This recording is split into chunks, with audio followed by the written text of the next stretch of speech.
You're listening to No Plot, Only Lore, a podcast about games and the tables we play them at. Your DMs tonight and every night are Josh and Kris. You can find us on all podcast platforms or check us out at noplotonlylore.com. If you like what you hear today, please rate and review the show and share it with everyone you've ever met. All right, welcome back to No Plot, Only Lore, our favorite D&D podcast. And this week I went and saw Dune. I saw Dune as well. I screamed at you for 3 days to not say anything about Dune 2 before I could go see it myself. I like to be clear, the only thing that I said about Dune 2 was Dune is good. Yeah. And I want to talk about armor. That's too close to a spoiler.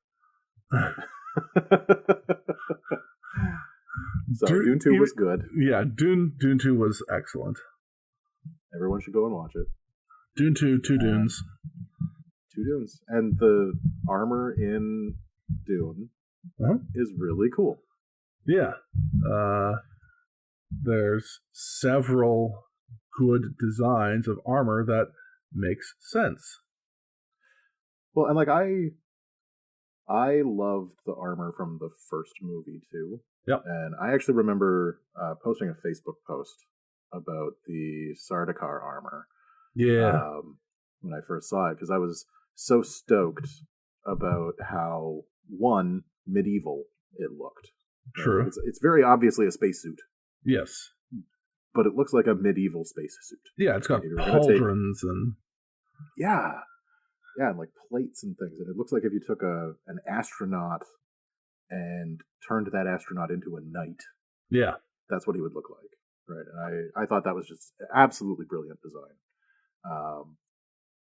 But it's not the only design. Like you were talking about how cool the Atreides armor was. Oh, the Atreides armor is just like straight up plate, like from okay, this is an odd description, but like in every fantasy game that has like elemental based armor, this would be like what the earth elemental people kind of wore, like bulky, big, broad, flat plates that like overlap and then rise almost like a mountain up towards the throat, like.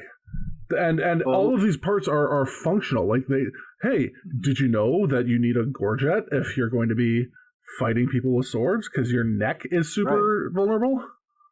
Well, and like the height of the gorget on the Sardaukar armor was great too, because like it leads into the like big astronaut helmet and lends itself to that look of medieval. The thing that I liked about the Atreides armor was the texture on it. Yeah, right. Like it looked like stone. Like they were just wearing slabs of stone, but all of it moved well. Right. Like the chest pieces made sense as chest pieces. There were like segmented pieces along the torso for like ease of movement in the belly. Right. Like there was cloth in like areas where you would expect to see cloth for like under the arms. And like under pauldrons and stuff. But then they also had the pauldrons that overlaid it. It's just so fucking cool. Well, and the other thing that all of the different armors did well, from the Harkonnen, Atreides, the Sardaukar armor, they all communicated something about the people that were wearing them and like the things that they valued. So like the Atreides armor really reminds you of their like their stoicism and their like their practicality. Yeah, their practicality, their reliability, like the things that like stone evokes in you. You know, the Harkonnen armor very much reminds you of like these guys are tied to space and moving around a lot, and they're also like what we got to mention that absolutely goofy sand armor. Right. The Harvester, because that helmet was goofy. Yeah. Okay. So the Harkonnen armor in the first movie, like big bulky shoulders and gorgets, and then like flowy robes below, but like the juxtaposition between the all black armor and then their like white bald heads just like communicates the weirdness that they have. But then they wore it so well too. Oh yeah. And then they go and they put these stupid hats on them every time they go out in the sand. And it's like you took away everything cool about the kit. Just a giant Mysterio fishbowl helmet. Well, they had a good Mysterio one in the first movie, just that like black bubble, and then they put this like dunce cap on them and sent them out to die in the sand. Well, I think it got bigger in the second movie too, where it just like in the first movie it looked sleek. Yeah. And in the second movie it looked like one of those drinks that you get in Las Vegas that's like way too big and has too much going on. Yeah, like an actual fishbowl. Like the first one, it was rounded, but it still had some angles to it. Mm-hmm. But some menace that didn't come from like just being alien. Yeah, exactly. And like, not to say that the sand armor didn't seem alien, it's just it seemed really top heavy and kind of impractical. Very impractical, yeah. Like to me, it looked like something where it was like, this is a survival kit, and then if you have to take it into combat, you're not in a great place because you have no peripheral vision or. Right. But that got us thinking about gear. About equipment, and like the ways that equipment can be used in your games to both enhance your games and your connections to your worlds and your characters, and also maybe detract from it sometime if you put a giant fishbowl on your character. Yeah, I mean, characters start with a certain level of gear that's very starter, but items and the equipment that you use can definitely help enhance the roleplay and the storytelling as you go. And too many people forget that like everything they have is a tool. Well, and I think that there's a mentality similar to the one that we have when we're playing video games, where it's just your inventory. Yeah, right? Like these aren't individual items. It's just the stuff I have. Right. A collection of stuff I have. But like the difference between good equipment and bad equipment can save your life. Yeah. Right? Like in a real world environment, right? Not to get too simulationist with it, but like if you're in a survival or travel scenario where you have to rely on this equipment for your safety and security, good equipment matters. Well, you need to have a good tent. You need to have a good backpack. Yeah. And also, like, people forget with their characters that, like, you as a person have stuff. Like, it's my stuff. Yeah. Right? Yeah. And not all of it is, like, practical or useful, but it's things you carry around for a variety of reasons that you know, especially if, like, you're living this semi-nomadic lifestyle that these characters would be, there's certain things you're still going to bring with you everywhere you go. Right? And not all of that is going to have, like you said, a practical purpose, right? Like, how many people are running around with, like, photos in their wallet? Yeah. Right? Like, not a thing that you ever need for a practical purpose, but it's something that has sentimental value, and so you're carrying it around with you all the time. Yeah. And, like, think about all the stuff that you have in your car, right? Like, the items that you have in your car that don't necessarily have a practical purpose while you're driving from point A to point B. Right. And so I kind of wanted to go into that a little bit and talk about, like, what is your gear about and how do you make that gear matter more? Definitely. So, and I think the first thing for that is, like, really understanding two things. And that's what is your gear for? What does it do? Why do you have it? If you have it for a reason. And two, where did it come from? Right. Because if you are a newly minted rogue graduating from Rogue University and you go to the rogue store and you buy a rogue kit, that is possibly the most boring way for you to get gear. Yeah. Yeah. And it's a very easy trap to fall into. I mean, like, you know, 5th edition, everyone starts out and it's like, okay, creating your character, did you take the adventurer's backpack or the climber's backpack? What's the difference? One gives you more rope, right? I've never actually noticed that. How much rope does the climber's backpack give you? Like, it just gives you rope. Like, the other one just doesn't have a rope. That's hilarious. Yeah, which is like just speaking as like a slight survivalist nerd here, like just to have rope like all the time. Yeah, it's so needed. Yeah, but the wonders that I have seen people do with like twine and a tarp is like crazy. You've got your fire starter. You can catch animals with little homemade snares. Like there's so many things. Anyways, the point is not to talk about rope. The point is that like. Everyone just kind of looks at this default and is like, oh, this is just like the stuff I need for my character to survive. Off we go. I have a bed and a water can and maybe have some rope and a candle. Right. But like, if you have a candle, right, where did you get your candle from? Right? Like, if I was preparing to go on an adventure today and I needed a candle, I would probably not be stopping by the hardware store to pick up a bunch of candles. Right, I have candles. They're in my survival kit right now, right? Like they're in my earthquake kit. Yeah. I would scavenge a couple of candles from there, and I would throw them in my backpack, and that's where they would be from. And knowing that tells you a few things about me as a person. One, I live in a place where earthquakes happen. And two, I am the type of person who is prepared enough to have an earthquake kit. Yeah. And three, I'm the type of person that's irresponsible enough to scavenge things from my earthquake kit. Yeah, but like, also, like, what does a candle mean to you? Like, if I was grabbing candles for heading out, I have a bunch of tea lights I'd be grabbing. I'd probably grab a half dozen of them. Like, I don't have long stick taper candles, you know? Which is where our candles would be different, right? Like, you would have a bunch of tea lights, and I would have, like, a stack of, like, beeswax long stick candles. Yeah. That are, like, waterproof. Right? Yeah. So, and, like, the difference in that here is both illustrative of character and has, like, a practical application. Like, your tea lights will be better in some situations than my long stick candles will be.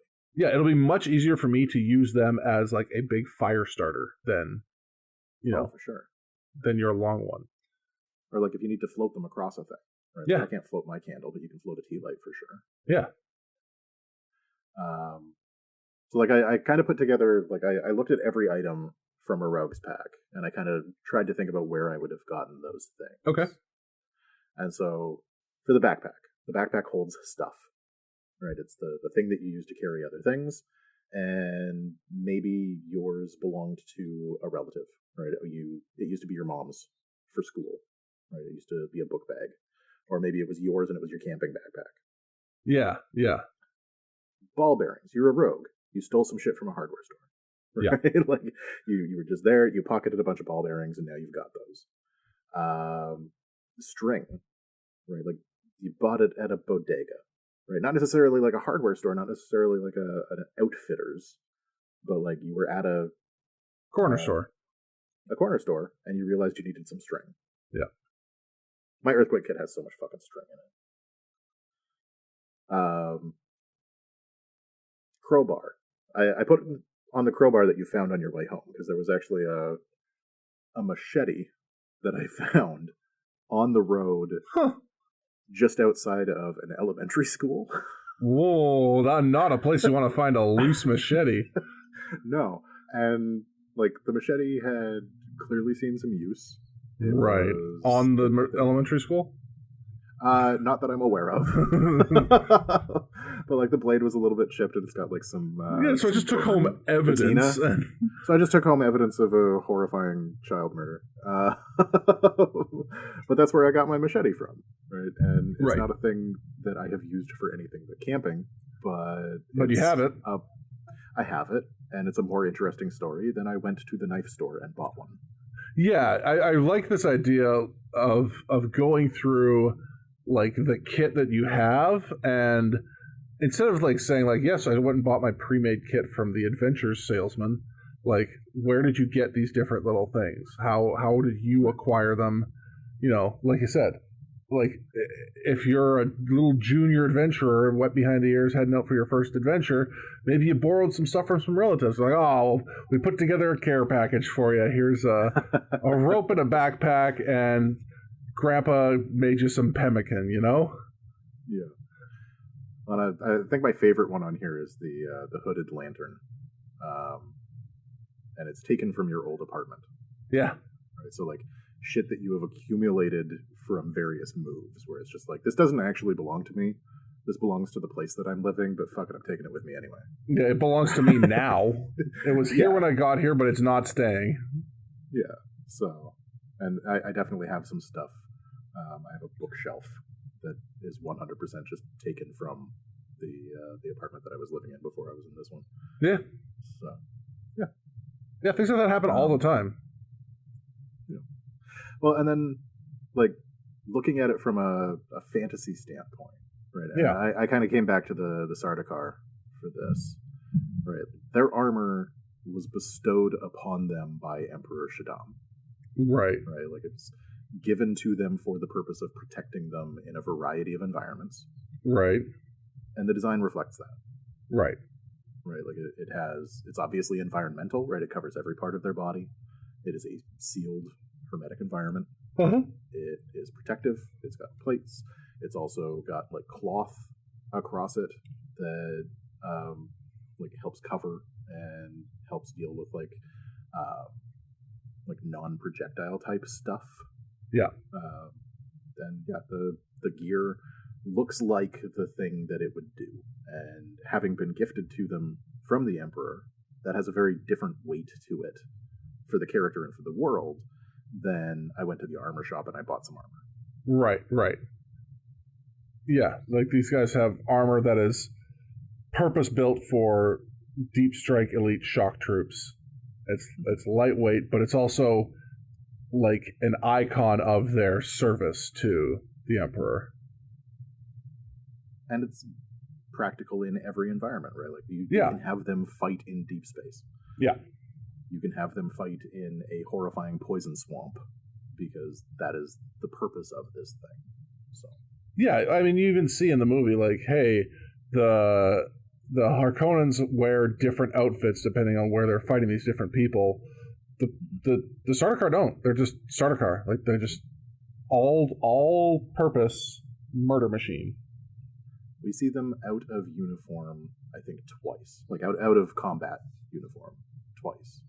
And both times they're still just wearing uniforms. Yeah. Yeah, they took their hat off. Yeah. So, yeah, I feel like if you're listening to our podcast, you probably know what a katana looks like. Yeah, there's a non-zero chance you might own a katana. And you probably know what a longsword looks like. Yep. And the difference between those two things mechanically is zero. Oh boy. No, like mechanically in D&D. Oh, okay. Yeah, sure. Right. I was gonna say you're about to start some fucking arguments. I am not a Shadiversary. I am not the type of person who's going to get into like a detailed argument about types of swords and how they are different. But in like role-playing game terms, yeah, there really isn't much of a difference between a longsword and a katana. I will concede the point for the purposes of Dungeons and Dragons, but as the resident Shadiversary representative here, yep. We can have that discussion at a different time, Josh. I do want to state for the record, I'm not one of those dorks who's like, the katana's the perfect blade. It cannot be defeated in combat. I don't think like that at all, but I definitely know that there's a difference between your razor-sharp slicing weapon and your glorified metal club. So, okay, all right, I will concede the point, but they both do slashing damage. Yes, they're both capable of slashing damage. Yeah, but like as a visual, you have an idea about the type of person who is going to carry a katana. Sure. And there are a couple of different varieties of that. So you have your warrior in full kimono and hakama with a well cared for katana that has been like lovingly crafted and taken care of by their family. It is a whole cultural thing. Yeah. And then you've got a teenager in a hoodie at the mall who has a cheap knockoff that he bought at the store that also sells like bongs. Yeah. And then there's like the, Western European mercenary who just like bought a sharpened piece of metal because he's like, I go through a couple of these a month. Right. Yeah. And each of those is going to have a very different character, a very different flavor in how they carry their gear. Yeah. So, looking at the hooded lantern from the above thing, like, is it tall and made of paper? Yeah. Is it like short and round? Does it have like a little oil spigot at the end? Like, what does this thing look like, and how does that actually inform us about who your character is and where they're from and where they got this stuff? Yeah. So, is it glass fronted? Is it open top? Like, is it like? Yeah, and like that doesn't necessarily have to have like a real world cultural connection. Like, right. I think there's actually like a stronger case to be made that if a katana exists in your fantasy world, it ain't going to be Japanese. Right. Right. Like, it's going to be a weapon that was created by a fantasy culture for fantasy culture reasons. Right. And will probably have some fundamental differences from the katana that exists in real life. Yeah. Yeah.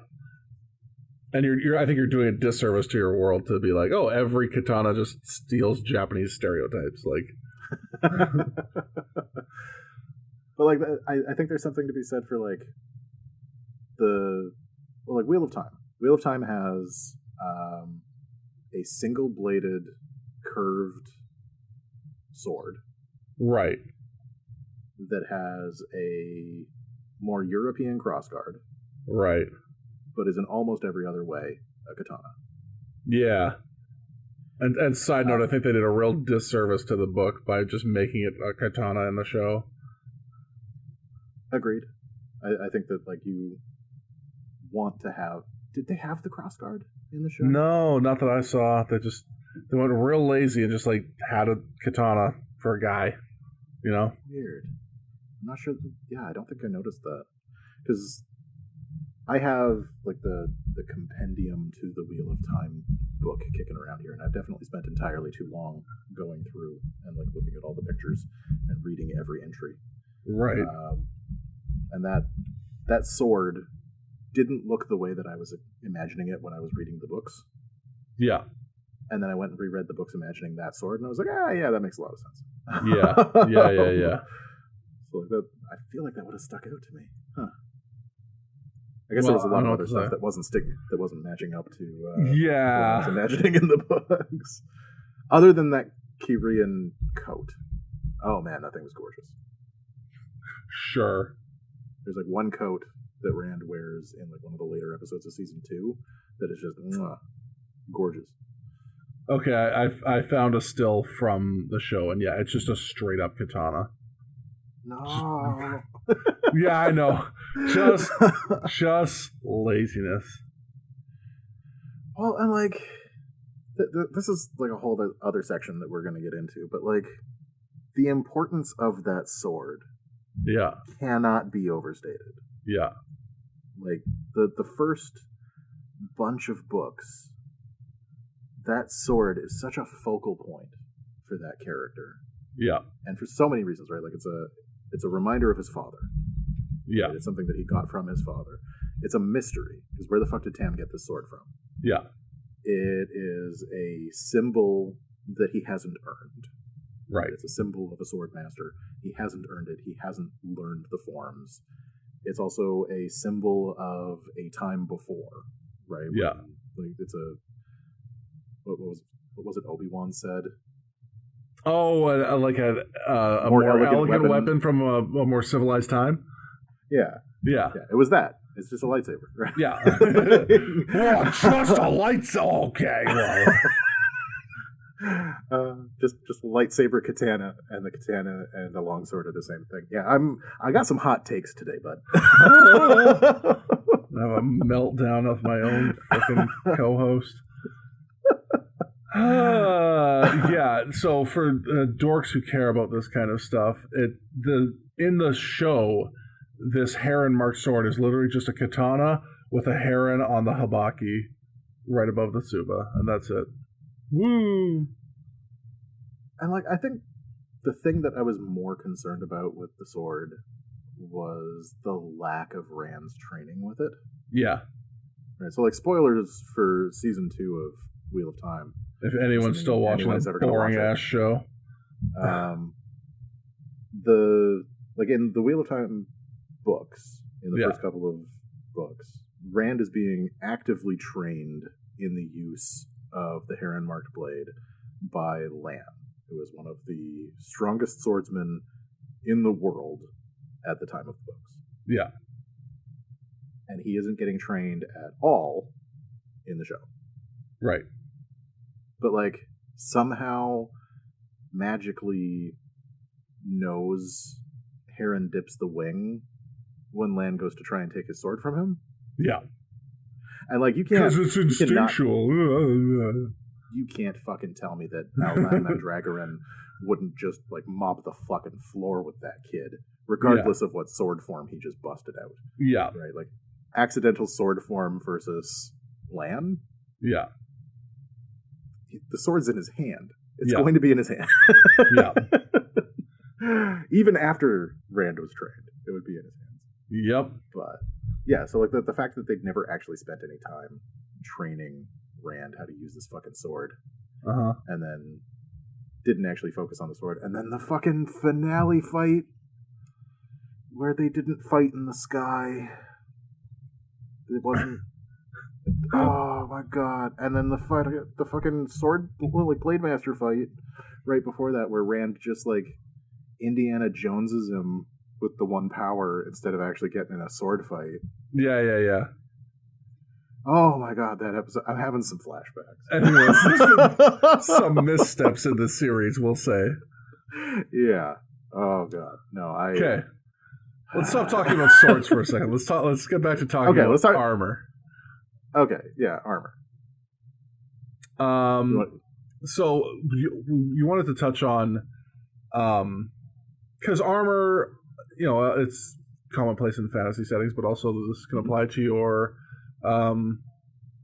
obviously we've been talking about a sci-fi series that still has armor and reasons for having armor, but even in a series without that, there can be quote-unquote armor that helps set character, right? They specifically brought up Vader as an example of this, that sells a couple of different ideas on the character itself. Yeah, Vader is such a brilliant fucking design. Yeah. Like, selling the samurai look, for one thing, in, like, a sci-fi, like, that had the chance to be so cheesy. Right. Like, if done incorrectly, it would have just been hilariously bad. Yeah. But he is menacing and powerful, and you feel it right away. And I think the fact that, like, the guy that they had playing him is like 6'11" or something. It helps. It helps to have him just be physically imposing. Yeah, but, like, the shape of the helmet, right? Like, if you just look at the silhouette of Darth Vader, he kind of looks like a dick. Yeah. But the shape of the helmet has, like, a vague skull shape to it, right? Like, 100%, yeah. Eyes, the teeth in the front with the respirator, right? So it's got, like, some of the Nazi aesthetic that they're trying to push for the Emperor. Or for the Empire. Yeah. There's a very specific, what is it called? Totenkopf that the Nazis use all the time as part of their imagery that they're definitely pulling on for Vader there. But I think in addition to Nazi stuff, they were also trying to pull from, like, they wanted to pull some of the elements from the samurai history. So, like, the idea of, they wanted to initially they sell the idea that, like, Jedi and Sith wind up in duels, and like the samurai duel is a classic image from the samurai movies that inspired Lucas in the first place. I mean, he was a huge Kurosawa fan. Yeah, so, and then pulling on the themes of not like the sort of Bushido code and stuff like that were present in the Jedi. Just helps tie that into Vader being a fallen Jedi, right? Like, yeah. There was a system of honor that he came from that he's now sort of turned his back on, but it's still part of his character and manifests later when he turns on his master, right? Well, and it also manages to evoke Arturian themes. Like the Black Knight and Mordred standing in the way of the young hero, right, from getting to Camelot and saving the day, right? Like, it's so brilliant how many things they were able to tie together just with the look of the armor that they were building for that. Mm-hmm. There's a few other really good examples of, like, well-designed armor. Oh, Game of Thrones. The armor from the Game of Thrones, right? Like the Hound's armor. Yes. Where, like, the guy's faceplate is purposefully hideous and hard to look at. Yeah. Right. Like, he's big and he's ugly, and so is his armor. And, like, the smaller, sleeker armor, fucking Joffrey's armor, which is all, like, inlaid with gold and clearly useless. Yeah. The way that the Dothraki dress compared to the people of Westeros, right? And the, like, other armies that I can never remember her real name. Dany? Oh, Daenerys.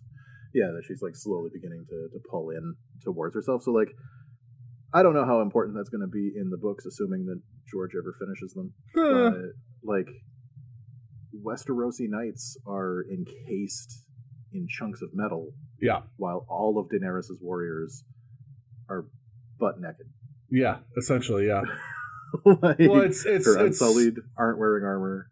The Dothraki aren't wearing armor. Are they not wearing armor in the books?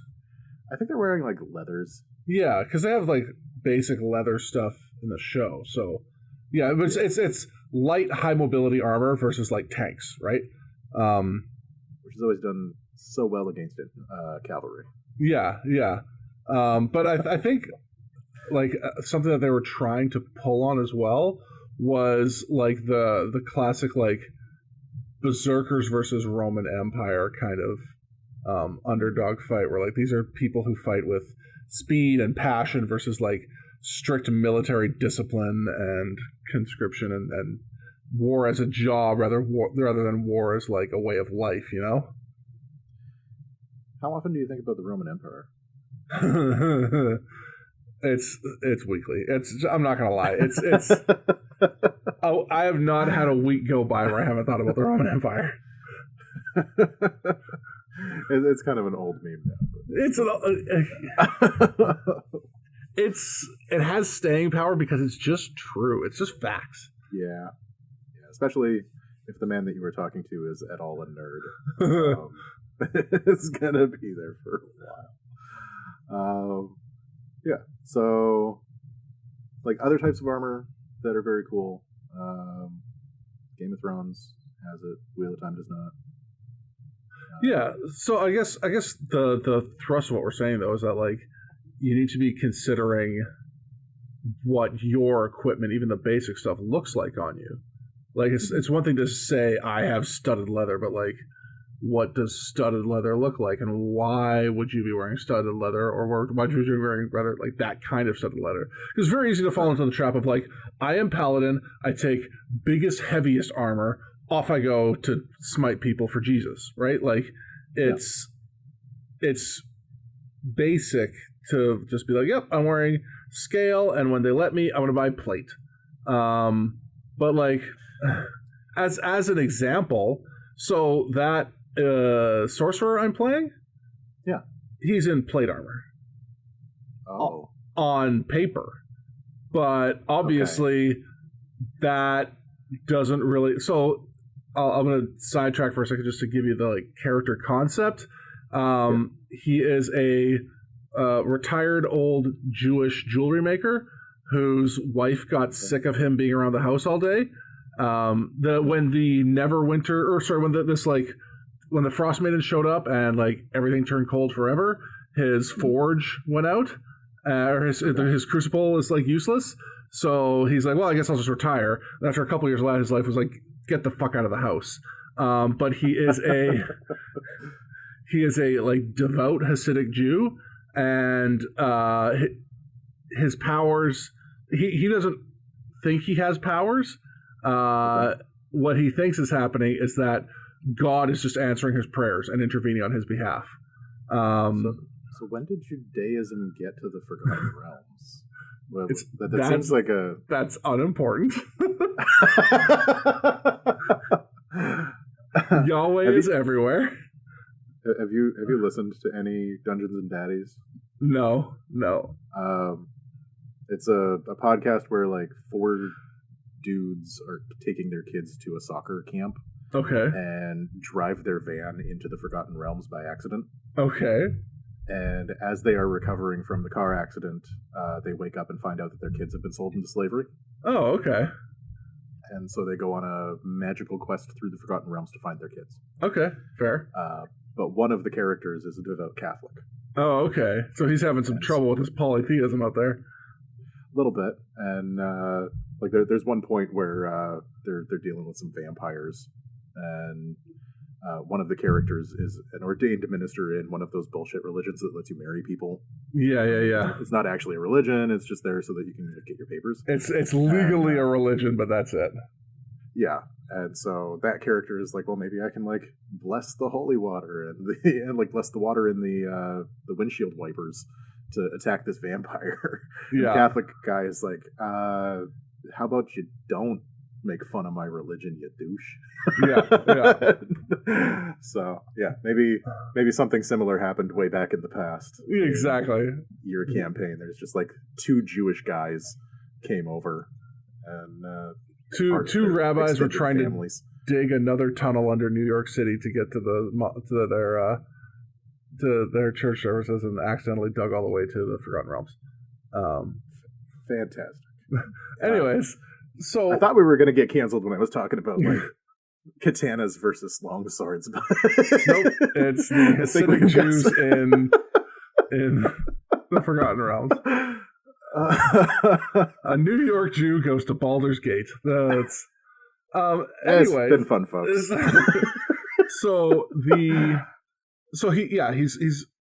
on paper. I took the ability for him to wear plate because he. Yep.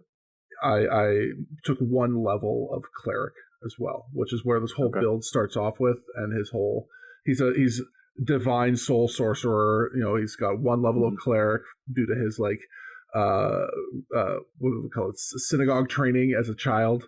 Right. But so mechanically, it's just plate mail, and he's slower because he's wearing plate because he has strength 8. Okay. But the way thematically that plays out in the game is that he's just an old man who's kind of slow, but every time something tries to hit him, like God is literally protecting him, right? I want to make it really clear that Josh is not Jewish. I'm kind of the opposite of a Jew. Like, I don't know what that means, and I really don't want you to unpack it. No. Mic's hot. I'm just saying, if since we're talking about Nazis, I'm like their idea, like tall, blonde, blue-eyed, very much nothing but Caucasian background. So the opposite. Oh my god. I don't know how we got here. At any rate, anyway, armor. Abraham Goldbergstein is protected by his god instead of instead of a giant piece of metal that he's dragging around across the countryside. Mechanically, It works the same, but I thought about like, what does this actually look like in game? And yeah, well, and like, yeah, I think that's an important piece of it is that the equipment that's on the piece of paper doesn't have to look like the equipment in real life, right? Or the equipment in the book. Or the equipment in the book. Like, you can wear studded leather that is just a greaser outfit. Yeah. Right? Like, it's a studded leather jacket and some blue jeans and a white t-shirt. Yeah. Or you can wear studded leather armor that is just a gimp suit with studs on it. Right? Like, there's a lot of variety in what a studded leather outfit is going to look like. Yeah. And how you choose to do that is going to say a lot about your character and where that character is from and the connections that character has to the rest of the adventure world. Yeah, I mean, like, you know, if you're a mage who's just wearing cloth, like, you don't have to have big flowy robes all the time. You could just be a kid in a tracksuit, you know? I remember reading one of the extended universe Dragonlance books when I was a kid.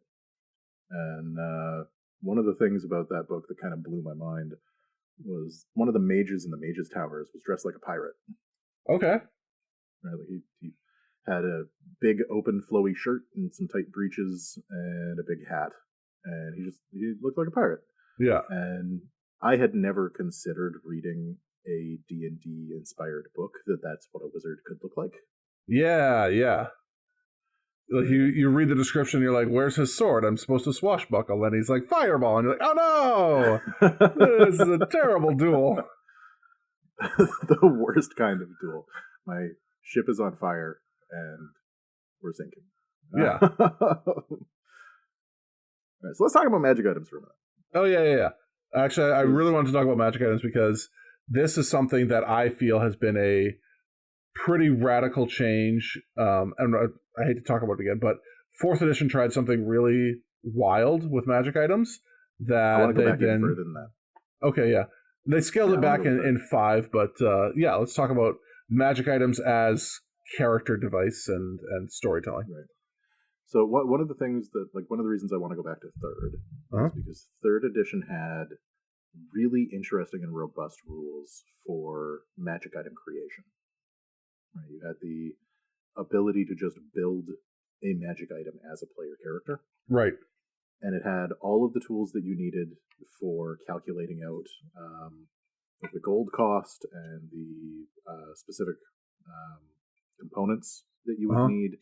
And then also, like, the part where it kind of fell apart was the experience point cost. Right. It was, like, anytime you have to spend experience points in order to get That's bad. Item. Not bad, just counterintuitive, right? Like, I'll say it's I don't feel good about it. It feels like punishment. Yeah. Right? Like, it feels like you're putting your own progress on hold for the sake of a magic item that may or may not even be for you. Right. But, like, there are some really fantastic homebrewed magic items out there. Mm-hmm. And the fact that we are unable to recreate those without, like, DM fiat being the reason. Yeah. Kind of hurts my feelings. Yeah, I was really disappointed with how little actual, like, never mind magic, but just crafting in general, how little was in 5th edition as, like... There's none. Yeah, like, it's like, oh, I want to get, like, I remember reading 3 and 3.5 books where they're like, yeah, you can use, you know, let's say splint mail, but also here's like 6 subtypes of splint mail that you can go make. And maybe your splint mail is made out of wood and it has these like cool natural properties that like entangle weapons when they're attacking you and things like that. Like I was looking forward to being able to make that kind of stuff. And then it's just, there's nothing. It's just like, oh, you made plate. There you go. Well, and like the role of magic weapons in 5th edition. Like the role of magic items in general. Yeah. 5th edition feels like it's changed. Yeah, they're very stingy with them. Yeah, like 3.5 had the ability to create magic items, which was like built into part of the balance of the game. Yeah. And that's what I think the experience point cost was meant to create, was like a cost to the balance of your character in order to be able to have this other thing. Right.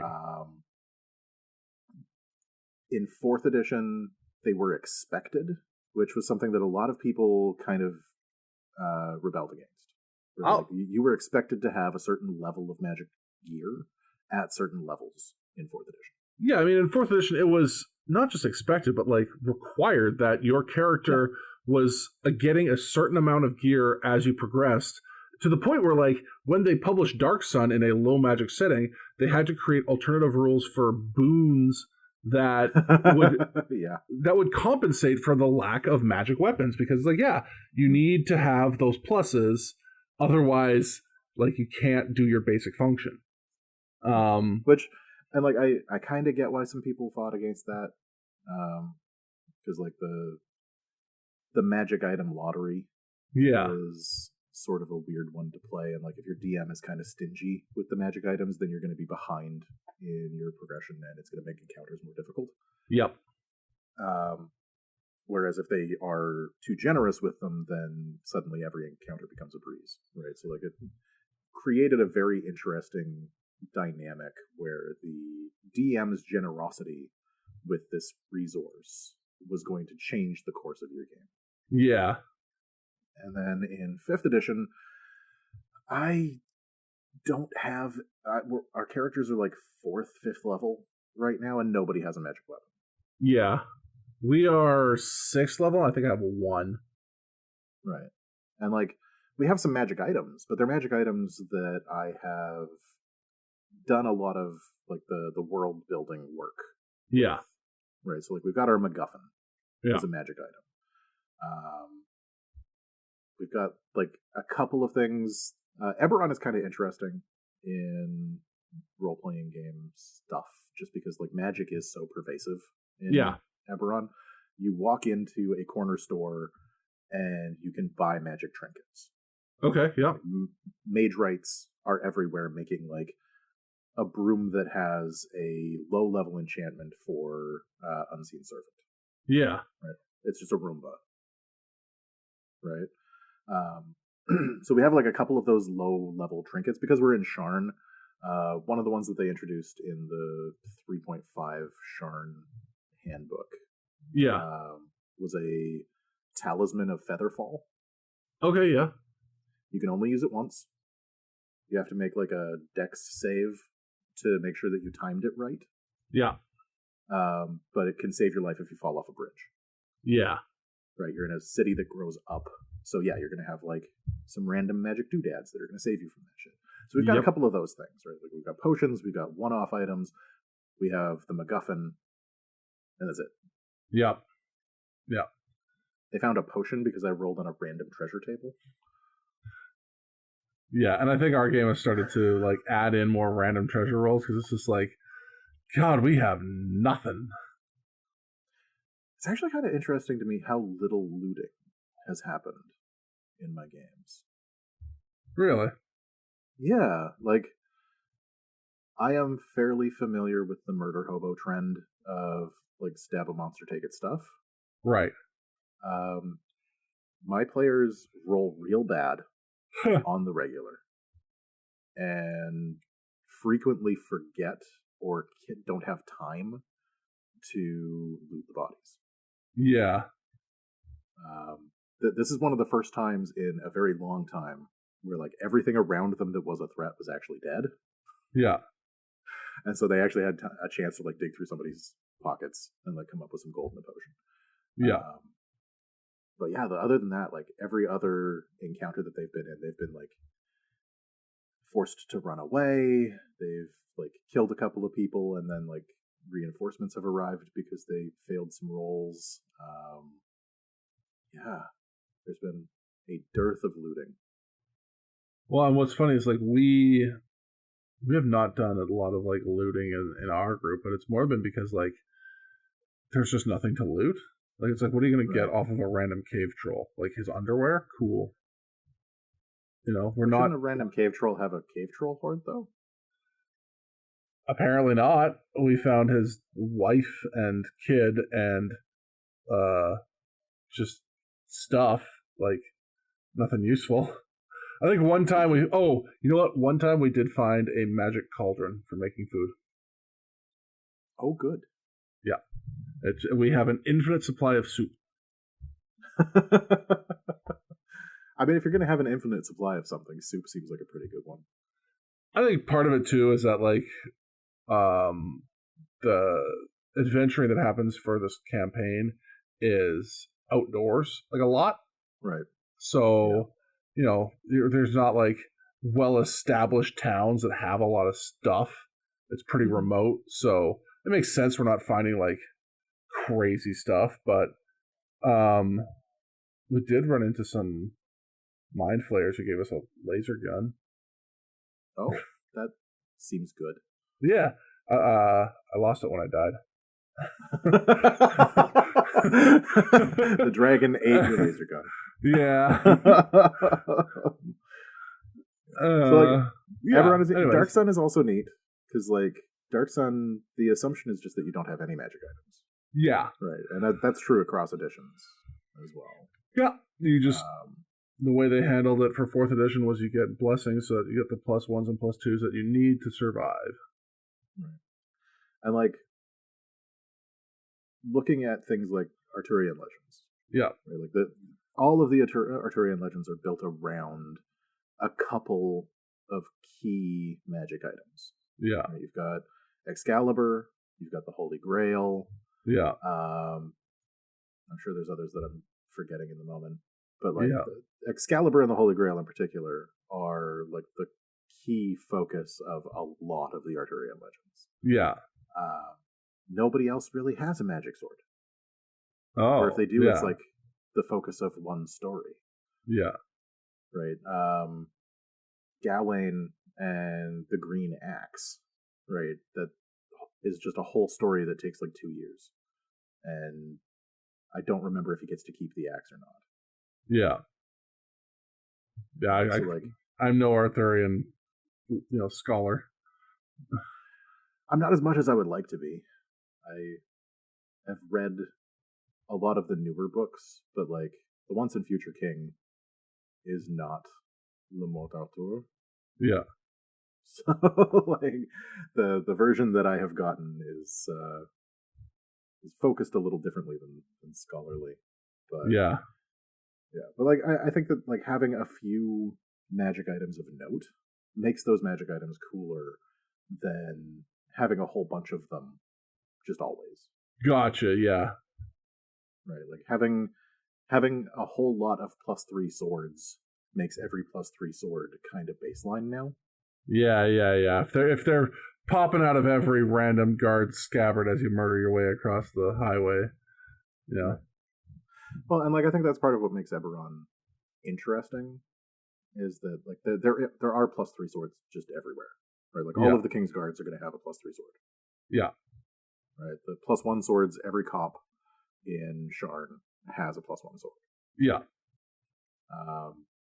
But then you find, like, the really weird stuff, right? Like the stuff that you get from, like, Darkest Zendrick, or, like, from the ruins of ancient civilizations, or from, like, the middle of the horrifying wasteland that it used to be Syri.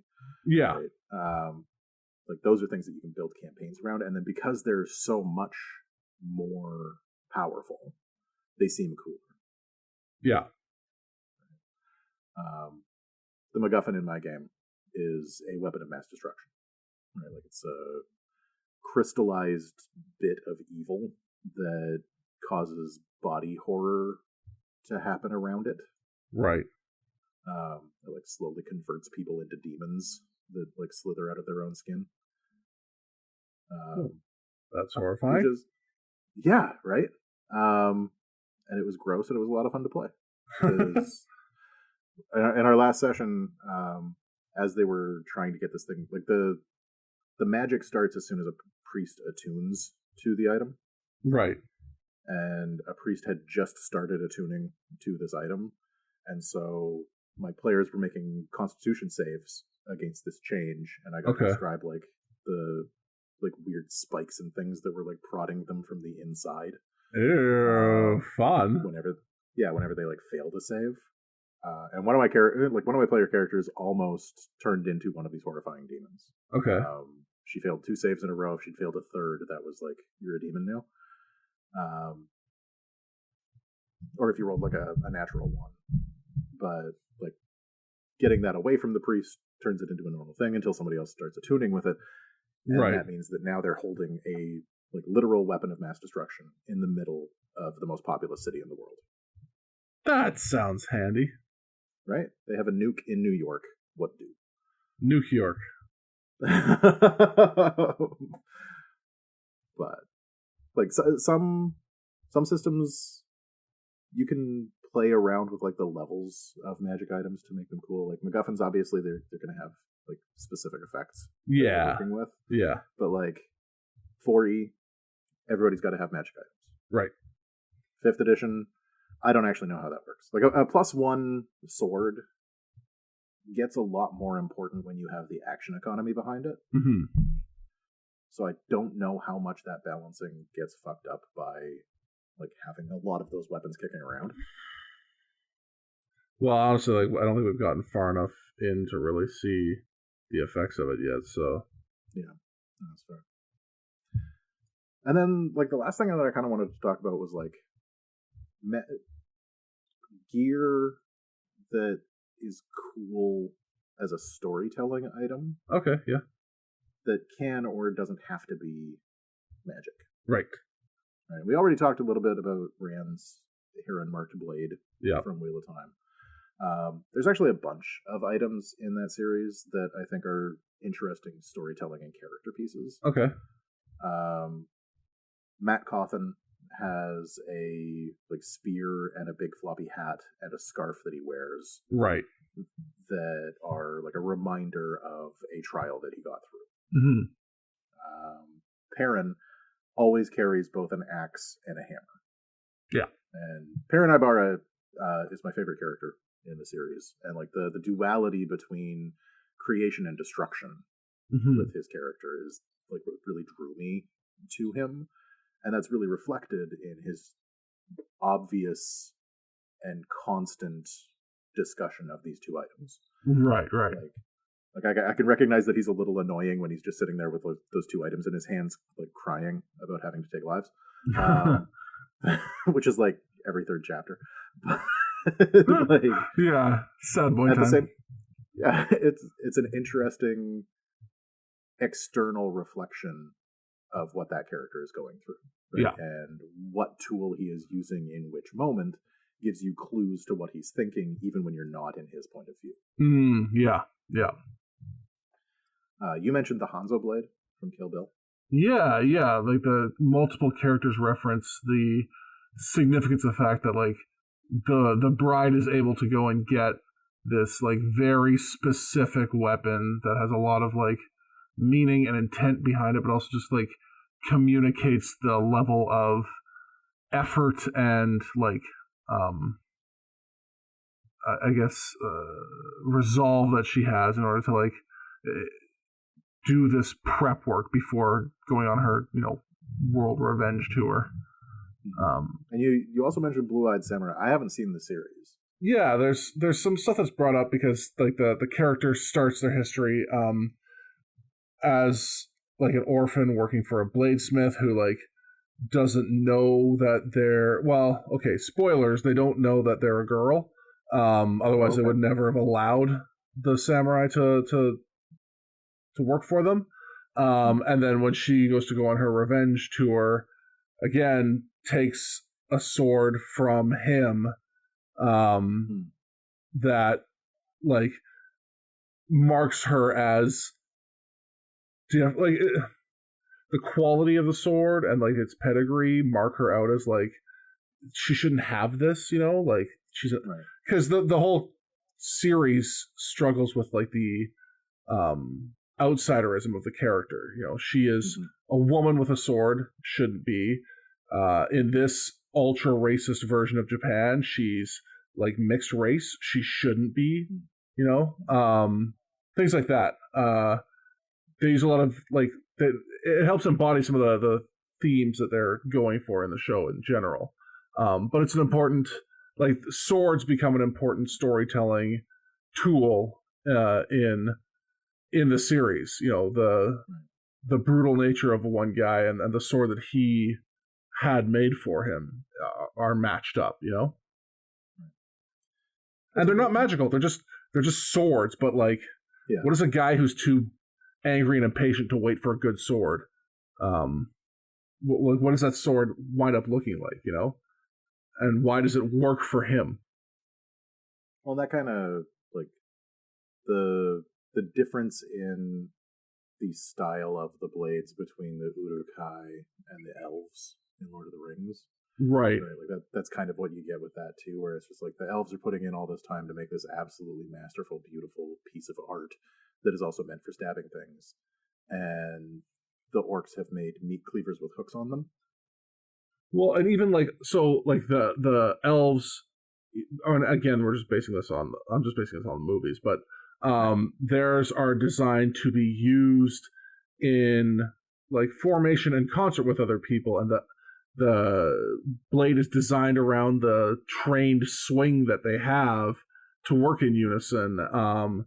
And the Uruk-hai swords are mass-produced blunt instruments with a spike on the end, that they put a little bit of time into sharpening up, but really it is just angular, might as well be stamped iron. Yeah, and I think there's some imagery that would suggest that it is. Yeah.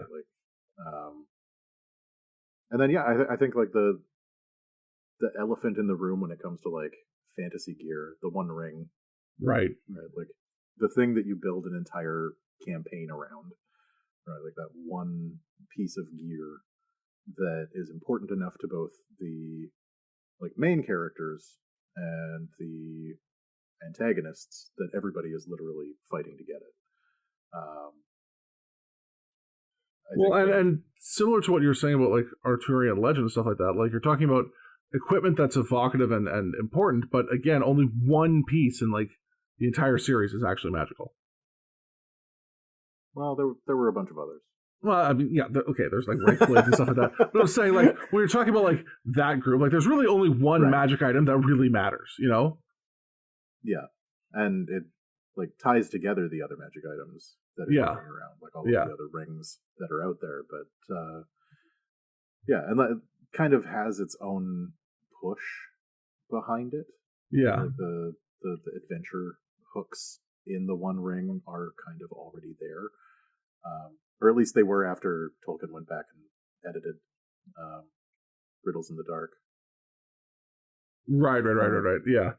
Yeah, went back and remade it so that the One Ring was way more important in The Hobbit.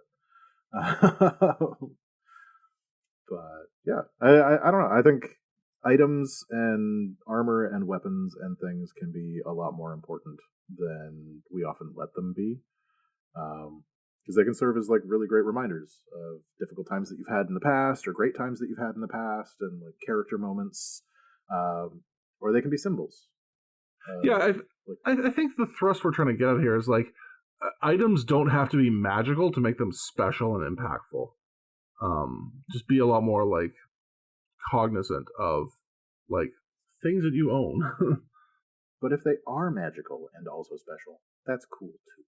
Oh, yeah, no. I'm not saying you don't need magic items. I'm just saying, don't be afraid to make mundane items special for some reason. And encourage your players to, and this will help with immersion, is just be more aware of, the little things that, I know last week we railed a little bit about, tediousness and minutia, but there's some minutia that just adds depth that's, grounding for people.